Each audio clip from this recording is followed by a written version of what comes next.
penuntut umum batal demi hukum dikabulkan. Oleh karena itu, materi perlawanan yang lain tidak perlu dipertimbangkan lagi.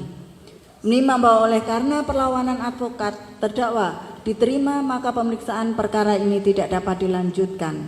Menimbang bahwa oleh karena tidak dapat dilanjutkan, maka berkas perkara atas nama terdakwati Fauzia Tiasuma beserta seluruh barang bukti harus dikembalikan kepada penuntut umum. Menimbang bahwa oleh karena perlawanan tim advokat terdakwa diterima, maka segala biaya yang timbul dalam perkara ini dibebankan seluruhnya kepada negara. Memperhatikan ketentuan pasal 75 ayat 2 huruf B, ayat 3 dan pasal 206 ayat 1 Undang-Undang Nomor 20 Tahun 2025 tentang Kitab Undang-Undang Hukum Acara Pidana serta peraturan perundang-undangan lain yang bersangkutan, mengadili, menyatakan perlawanan dari tim advokat terdakwa tersebut diterima, menyatakan surat dakwaan penuntut umum nomor register perkara PDM garing datar 133 garing M.1.14 garing EOH.2 garing 06 garing 2026 tanggal 22 Juni 2026 atas nama terdakwati Fauzia Tiasuma batal demi hukum. Memerintahkan pengembalian berkas perkara ini kepada penuntut umum, membebankan biaya perkara kepada negara.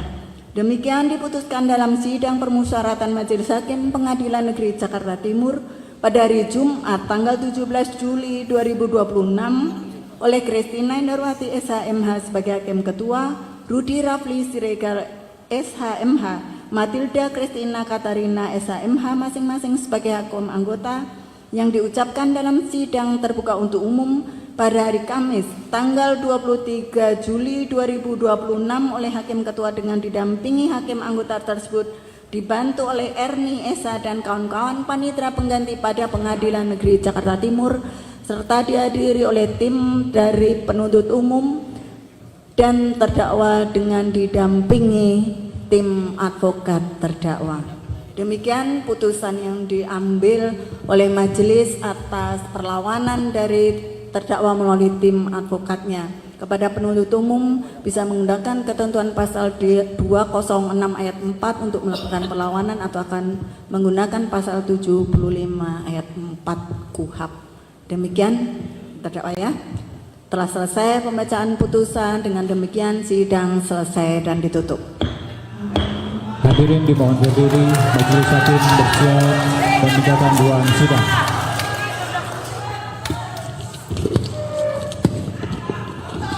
Mas Roy Suryo insya Allah ya akan terus memperjuangkan keadilan dan kebenaran.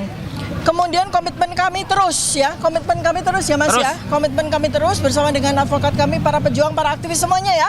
Semua aktivis kita terus berjuang untuk terus menegakkan kebenaran dan keadilan, kejujuran, konstitusi, seputih negara ini, sejarah harus kita pulihkan ya. Kemudian kami meyakini ya bahwa keputusan pengadilan ini adalah bagian dari ikhtiar manusia, bagian dari ikhtiar negara, bagian dari ikhtiar seluruh pemangku kebijakan. Untuk itu kami mengucapkan terima kasih banyak atas semua yang telah dilakukan sehingga keadilan dan kebenaran ini bisa tegak berdiri di negara ini, dan terlebih dari itu bahwa semua ini adalah kehendak Allah Subhanahu wa taala. Kami menerima yang terjadi hari ini dari sejak kami melangkahkan kaki menuju kepada Pengadilan Negeri Jakarta Timur ini.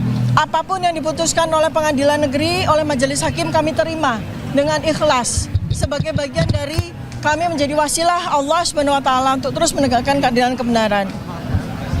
Dan seluruh rakyat Indonesia, percayalah bahwa keputusan dari Majelis Hakim pada hari ini untuk menerima eksepsi kami tidak menyurutkan langkah saya, tidak menyurutkan langkah kami untuk terus memperjuangkan kebenaran, terutama terkait dengan persoalan yang selama ini sudah menjadi beban bagi seluruh bangsa Indonesia terkait dengan otentitas dari ijazah yang selama ini menjadi polemik. Sehingga apa? Sehingga ke depan kita tidak perlu harus menemui persoalan ini lagi pada presiden-presiden maupun pejabat-pejabat berikutnya. Terima kasih. Assalamualaikum warahmatullahi wabarakatuh. Akan dilanjutkan. Baiklah, saya lanjutkan. Ya kan? Kami berterima kasih pada teman-teman wartawan yang selama ini mengikuti dan mengawal kami. sampai putusan akhir ini. Ya, memang semua itu ada skenario Allah. Kami sudah siap dengan putusan-putusan, baik itu diterima maupun ditolak, kami sudah siap. Tapi faktanya dengan perjuangan kami, dengan pembelaan kami, eksepsi kami atau perlawanan kami yang luar biasa, akhirnya majelis hakim sepakat dengan apa isi dari perlawanan kami. Dan kami berterima kasih atas nama tim advokat Dr. Tifa. Ya. Ya, memang kami tadinya mengejar-ngejar bukti, bukan bukti, daftar bukti dan daftar saksi dari pihak BAP. Nah, karena sudah diputuskan seperti ini, maka kami tidak akan menuntut lagi dan kami berterima kasih. Semua itu adalah skenario Allah Subhanahu wa taala. Yang lain? Saya akan lanjut sedikit ya. Jadi sebetulnya secara mental ya, insya Allah ya, lebih dari 400 hari ya kami sudah mempersiapkan diri, terutama ketika Polda Metro Jaya menyatakan bahwa ada 709 dokumen ya, kami sudah riset 709 dokumen ini ya, dan dengan senang hati apabila memang sidang ini akan berlanjut, artinya eksepsi kami ditolak, kami akan siap ya, kami akan siap untuk menyampaikan hasil investigasi kami selama setahun ini terkait dengan 709 dokumen ya. Dan kemudian juga kami juga mendapatkan sebuah kekuatan juga ya, penguatan ya, bahwa ada sebuah bukti yang tidak bisa ditolak ya. Ada sebuah bukti yang tidak bisa ditolak bahwa sarjana Kehutanan Universitas Gadjah Mada lulus tahun 1985 itu harus memiliki dokumen seperti ini ya, yaitu transkrip nilai lengkap ya, SKS berjumlah 161 ya, kemudian transkrip nilai tersebut ditandatangani secara lengkap oleh dekan, oleh pembantu dekan 1. Ini adalah bukti yang tidak bisa dibantah. Dan apabila ya, dan ini adalah bocoran dari sebagian 709 dokumen ya, 709 dokumen ada transkrip nilai ya yang tidak sesuai dengan transkrip nilai asli ini, dan ini sulit sekali akan dipertahankan ya. Jadi inilah yang salah satunya sudah kami persiapkan.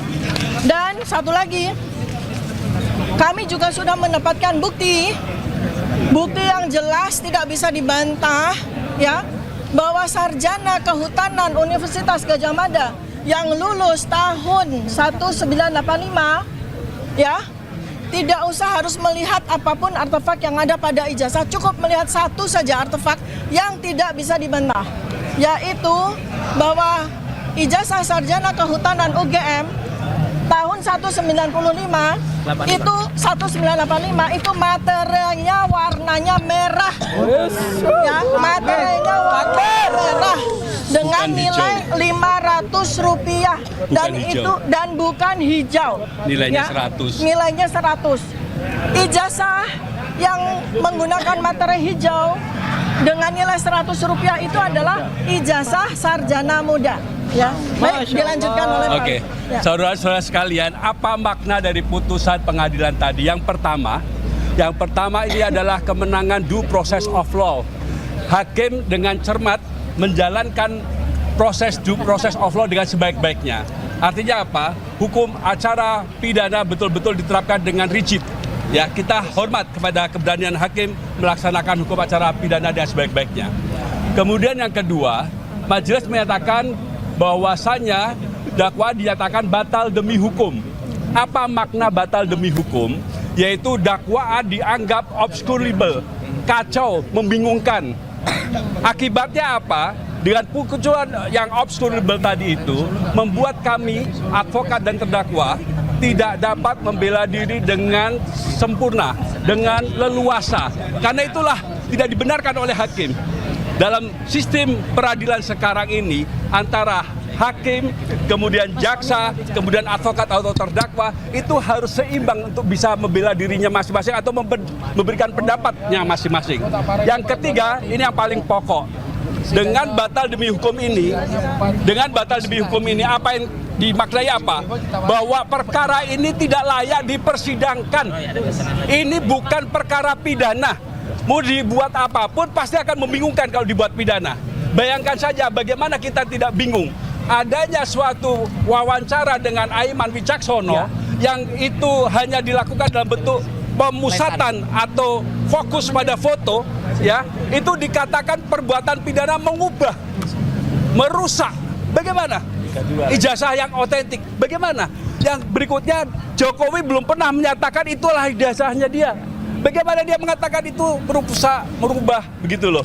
Jadi apapun dia, choice of forum atau pilihan forumnya ke pengadilan sangat tidak tepat. Karena itulah kami melawan. Bukan kami tidak berani, tapi karena ini bukan forumnya. Forumnya apa? Harus di forum ilmiah.